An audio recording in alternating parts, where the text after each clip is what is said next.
என்னை மகிமைப்படுத்த போகிறாரு.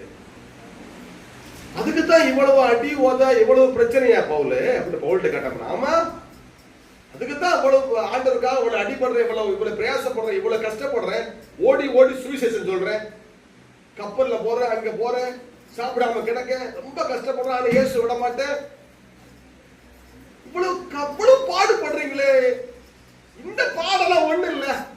அவரை கேட்ட சொல்லி, இந்த பாடலாம் வசனம் 18 இக்காலத்து பாடுகள் இனி நம்மிடத்தில் வெளிப்படும் மகிமைக்கு ஒப்பிடத்தக்கவைகள் அல்ல. அல்லேலூயா. அப்போஸ்தலன் பவுல்கிட்ட கேட்டா, இவ்வளவு அடி வாங்குறீங்களே, ஒரு ஊர்ல அடிச்சு தூக்கி வெளியே போட்டாங்க, செத்துட்டான்னு தூக்கி போட்டாங்க, அவர் எந்திரிச்சு போய் அடுத்த ஊர்ல இயேசுவை பத்தி பிரசங்கம் பண்றாரு. இவ்வளவு பாடுபடுறீங்களா பவுல், எதுக்கு இவ்வளவு பாடுபடுறீங்க? இக்காலத்து பாடுகள் இனி நம்மிடத்தில் வெளிப்பட போகும் மகிமைக்கு ஒப்பிடத்தக்கவைகள் அல்ல. அல்லேலூயா.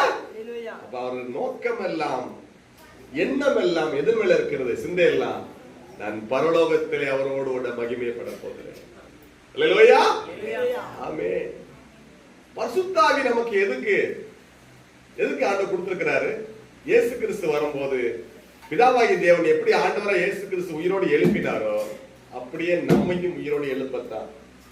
வசனம் அதே 8ஆம் அதிகாரத்துல 11 அன்பியும் இயேசுவை மரித்தோரிலிருந்து எழுப்பினருடைய ஆவி உங்களில் வாசமாயிருந்தால், கிறிஸ்துவை மரித்தோரிலிருந்து எழுப்பினவர் உங்களில் வாசமாயிருக்கிற தம்முடைய ஆவியினாலே சாவுக்கு ஏதுவான உங்கள் சரீரங்களை உயிர்ப்பிப்பார். இப்ப சொல்லுங்க, பரிசுத்த ஆவி உங்க மேல தங்கி இருக்கு எதுக்காக? இயேசு கிறிஸ்து மத்தியாகத்தில் வரும்போது உங்களை உயிரோடு எழுப்ப.